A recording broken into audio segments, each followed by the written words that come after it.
یہاں بات آئی غوث اعظم کی تو مجھے امام اعظم بھی یاد آ گئے، ہمارے امام الائمہ، سراج الامہ، کاشف الغمہ، سیدنا نعمان بن ثابت، امام اعظم ابو حنیفہ رضی اللہ تعالیٰ. بہت خوبصورت بات یاد آئی، دراصل ان کے استاد تھے حضرت سیدی امام اعمش رضی اللہ تعالیٰ عنہ. علم بہت تھا تو بڑھاپے میں بڑے چڑچڑے ہو گئے تھے. یاد رکھیے گا کبھی کبھی ایسا ہوتا ہے علم کی گرمی کی وجہ سے انسان کی طبیعت کے اندر چڑچڑا پن پیدا ہو سکتا ہے.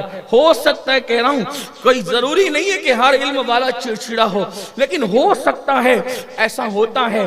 بلکہ بعض صوفیاء نے کہا کہ علم کی گرمی کا اثر کبھی کبھی انسان کی اپنی طبیعت پر ظاہر ہوتا ہے. بعض صوفیاء کہتے ہیں ورنہ اصل علم کی پہچان تو یہ ہے جہاں علم ہوگا وہاں حلم ہوگا، حلم سے علم کی پہچان ہوتی ہے. لیکن بہرحال کبھی کبھی انسان میں چڑچڑا پن ہوتا ہے، کوئی معیوب بات نہیں ہے. پھولوں کے ساتھ ڈنٹل میں کانٹوں کا آنا ایک فطری چیز ہے، اور پھولوں کے ساتھ کانٹوں کا آنا لوگوں کو عیب لگتا ہے، لیکن میں اس کو عیب نہیں سمجھتا، اس لیے کہ کانٹے ہی تو کرتے ہیں پھولوں کی حفاظت. پھولوں کو بچانے کوئی مالی نہیں جاتا، اس لیے کہ اگر ڈنٹلوں میں کانٹے نہ ہو تو پھر کسی ظالم کے ہاتھ اللہ اکبر اس کو مسل نہ دیں گے. تو اس ظالم کے ہاتھ سے بچنے کے لیے جو ہے وہ پھولوں کے ڈنٹل میں کانٹے ہوتے ہیں. اللہ نے ہر چیز حکمت کے تحت پیدا کی ہے، حکیم کی ہر کام میں حکمت ہے. ایک مرتبہ حضرت امام اعمش جو تھے تو امام اعظم کے استاد امام اعمش چڑچڑے ہو گئے. چڑچڑے ہونے کی بنیاد پر بڑی بی سے روزانہ کچھ نہ کچھ زگ زگ تک تک ہوتی رہتی. بیوی سے کچھ، بیوی بھی بوڑھی ہو گئی تھی، یہ بھی بوڑھے ہو گئے تھے، کچھ چڑچڑا پن دونوں میں آ گیا تھا. تو روزانہ کچھ نہ کچھ چلتا رہتا تھا. ایک دن امام اعمش کا ان کی بیوی سے کچھ انبن ہوئی. اب آپ کہیں گے اتنے بڑے عالم بھی لڑتے تھے. میں نے کہا کہ میاں بیوی کا جہاں جھگڑا نہ ہوا زندگی میں لطف نہیں. لیکن آپ کہیں گے کیا بات کرتے ہیں؟ کہاں میاں بیوی میں جھگڑے کے بعد جو بات ہوتی ہے نا، پھر وہ محبت معراج پہ پہنچتی ہے نا. معراج کا سما ہوتا ہے محبتوں کے اندر، اتنی عروج پر. اور جہاں جھگڑا ہو کر دوریاں ہو جائے وہ معیوب ہے. جس جھگڑے میں جھگڑے کے بعد سب لڑنے والے ہنس رہے ہیں، دیکھیے کیا بات ہے، واہ واہ کیا بات ہے. کوئی بھی تو لڑ سکتا ہے نا. وہ حضور امام حضرت سرکار ابراہیم خلیل اللہ نے کہا اللہ پاک یہ سارا مجھ سے لڑتی ہے. اللہ نے فرمایا ابراہیم صبر کر، کیونکہ میں نے عورت کو ٹیڑھی پسلی سے پیدا کیا. یہ امام فقیہ ابو اللہ سمرقندی نے لکھا، آپ نے شکایت کی. ہاں یہ بات ہے. تو بات دور نکل نہ جائے کہ جھگڑے کے بعد دوریاں ہو جائیں یہ معیوب ہے، لیکن جھگڑے کے بعد پھر نئی محبت کا آغاز ہو. یہ جیسے مثال کے طور پہ سورج جب ڈوبتا ہے، توجہ اس طرف رکھیں، جو بھی آئے گا بیٹا ادھر ہی آئے گا. بابو مدرسے کے بچوں سے یہ آپ کے کام کی بات ہے بیٹا، جو بھی آئے گا ادھر آئے گا. درود شریف پڑھیں، آپ ایسا نہیں کریں. اللہم صلی علی سیدنا مولانا محمد صلی اللہ علیہ وسلم نحن عباد محمد صلاة و سلام علیکہ یا سیدی یا رسول اللہ صلی اللہ تعالی علیہ وسلم. جھگڑے کے بعد گالی گلوچ ہو جائے، دوریاں ہو جائے، طلاق تک نوبت آئے، یہ معیوب ہے. لیکن جھگڑے کے بعد پھر نئی محبت کا آغاز ہو، پھر اس کی بات ہی کچھ اور ہوتی ہے. پھر وہاں کبھی محبت ختم نہیں ہوتی. تو وہ کبھی کبھی جیسے دودھ ابلتا ہے، اگر اتنا ابل جائے کہ ہانڈی سے گر جائے تو نقصان ہے، لیکن ابلنے کے بعد اگر بیٹھ جائے تو اس دودھ کے اندر لذت پیدا ہوتی ہے. تو میاں بیوی کا جھگڑا ابلتے ہوئے دودھ کی طرح ہوتا ہے. کنٹرول کر لینا پڑتا ہے اس سے پہلے کہ وہ دودھ ابل کر ہانڈی کے باہر جائے. ہانڈی ہی میں نیچے کی طرف بیٹھ جائے تو اس کے اندر ایک نئی لذت پیدا ہوتی ہے، نیا لطف پیدا ہوتا ہے، اور پھر وہی گرمی اس کے لیے بالائی کا سبب بنتی ہے. جس کو ہم ملائی کہتے ہیں اس بالائی کا سبب بنتی ہے. اگر دودھ گرم نہ ہو تو بالائی نصیب کہاں سے ہوگی، ملائی کہاں سے ملے گی؟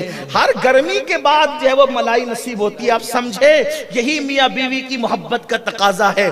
اللہ اکبر. بہرحال ایسا مت اس کو دلیل بنا کے لڑیے گا مت. لڑائی ہو جائے تو اس کو سولو کرنے کی محبت. اور ایک بات یاد رکھنا، روٹ کے بیٹھنا عورتوں کا کام ہے، منا لینا یہ مردوں کا کام ہے. اب یہاں سے یہ بھی طے کر لیتے ہیں جو روٹ جائے اس کو عورت کہتے ہیں، جو منا لے اس کو مرد کہتے ہیں۔ اس لیے روٹھا نہ کرو بلکہ منایا کرو، منانے کی بھی ایک نئی لذت ہے، نیا لطف ہے۔ اللہ اکبر، روٹھنے کا سبب تو تم جانو، ہم تو مصروف ہیں منانے میں۔ بہرحال امام اعمش کا کچھ زگزگ تک تکوی روز ہوتی تھی۔ ایک دن بڑی بی نے سوچ لیا آج امام لڑیں گے اور لڑنے کے بعد کچھ بات ہو جائے گی تو آج ہم پھر اپنا رنگ دکھائیں گے۔ عورت تو عورت ہی ہے، کسی کی بھی ہو۔ اللہ اکبر، امام نے لڑائی کرتے کرتے کہا بس بہت ہو گیا تمہارا، جو بھی انہوں نے کہا بہت ہو گیا تمہارا، اب سنو میں تم سے بات نہیں کروں گا۔ یہ تو بالکل پیٹرن ڈائلاگ ہوتا ہے، میں تم سے بات نہیں کروں گا، تم نے مجھ سے بات نہیں کرنا۔ اور سنا، اگر آج رات تم خود بات نہ کرو فجر کی اذان سے پہلے پہلے، اگر آج فجر کی اذان سے پہلے پہلے تم خود بات نہ کرو تو پھر تم پر طلاق ہے۔ کہہ دی بات۔ انہوں نے جھگڑے میں کہا میں بات نہیں کروں گی آپ سے، میں بھی نہیں کروں گا، تو تمہیں کو کرنا پڑے گا۔ اب تمہیں میں نکلا تو انہوں نے کہہ دیا فجر تک ٹائم ہے، اگر بات نہیں کرو گی طلاق ہے۔ بڑی بی نے ٹھان لیا بہت اچھا راستہ نکل گیا، فجر تک بات نہیں کرنا، صبح کو بھائی کے گھر جا کر کے بڑھاپا آرام سے گزارنا، چھوڑ دیں گے امام اعمش کو۔ اب یہ کنیز کو لگا رہے ہیں، اس کو لگا رہے ہیں، کوئی نہ کوئی ہیلا نکل آئے کہ بھئی یہ بات کر لے، کیونکہ اگر یہ فجر تک بات نہ کرے تو ہو جائے گی کیا؟ طلاق ہو جائے گی۔ جب سب طرف سے دروازے بند نظر آئے، بڑی بی نے بھی ٹھان لیا کہ بات نہیں کریں گے، اب تو بھائی کے گھر ہی چلے جائیں گے طلاق پا کر۔ تو امام اعمش کو خود خیال آیا کہ بڑی بی آج اپنے رنگ میں ہے تو ہمیں کچھ کرنا، اگر خود بات کرتے ہیں تو بھی طلاق واقع ہو رہی ہے نا، اور اگر وہ نہیں کرتی ہیں تو بھی دونوں طرف سے معاملہ ہاتھ سے جاتا۔ وہ گئے امام اعظم کے پاس چل کر، یہی شان ہے میرے امام اعظم، سبحان اللہ، سبحان جس کے اساتذہ جس کی طرف رجوع، کیا بات ہے، سبحان یہ امام اعظم کی شان ہے۔ امام اعظم ابو حنیفہ کے پاس گئے، کہا نعمان ایسا ایسا ہو گیا اور ایسا مسئلہ ہے، بڑی بھی رنگ میں ہے اور وہ بات کرنا نہیں چاہتی، ہم کوشش کر چکے ہر طرف سے۔ امام اعظم نے فرمایا حضرت آپ تشریف لے جائیں، انشاءاللہ طلاق نہیں ہوگی، جائیے آپ۔ بہت اعتماد کے ساتھ فرمایا جاؤ طلاق نہیں ہوگی حضرت۔ آپ جائیں طلاق واقع نہیں ہوگی۔ اچھا، اتنا اعتماد تھا امام اعمش کو امام اعظم پر کہ انہوں نے کہہ دیا اب طلاق نہیں ہوگی۔ یہ گئے، اب دیکھنا علم کا رنگ، علم کی رہنمائیاں، علم کی برکتیں، اور یہ بھی یاد رکھنا اللہ سے علم مانگو تو فیضان علوم بھی مانگو، اور علم نافع مانگو۔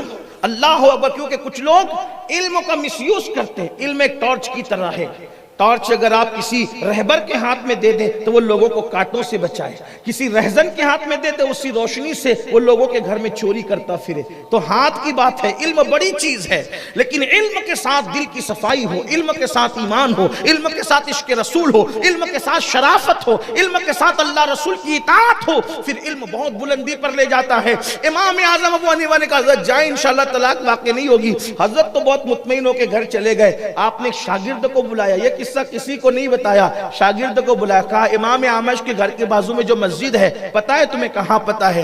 کہا آج صبح صادق سے کچھ دیر پہلے ان کی بازو کی مسجد کے مینار پہ کھڑے ہونا اور زور سے آواز اذان پڑھنا۔ کہا ٹھیک ہے، اللہ اکبر۔ اور پھر وہ چلے گئے۔ ابھی صبح صادق کا وقت کا انتظار ان کو بھی تھا، بڑی بی کو بھی تھا۔ امام اعمش اطمینان میں ہے کہ چلے انہوں نے کہہ دیا ہے تو کچھ ہونا نہیں ہے۔ رات گزرتی جا رہی تھی، مسائل گمبھیر ہوتے جا رہے تھے، مسئلہ جو ہے بہت گمبھیر کی گمبھیرتا کی شکل اختیار کرتا جا رہا تھا۔ ایسے میں صبح صادق سے کچھ دیر قبل امام اعظم کا شاگرد زور سے کہتا ہے اللہ اکبر اللہ اکبر۔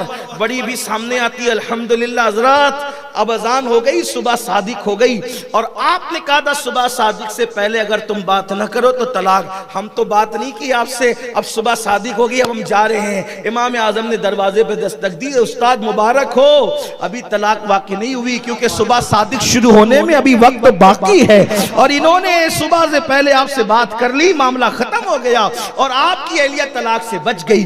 میرے آقا علیہ السلام کے پیارے دیوانوں، یہ علم کی برکتیں ہیں۔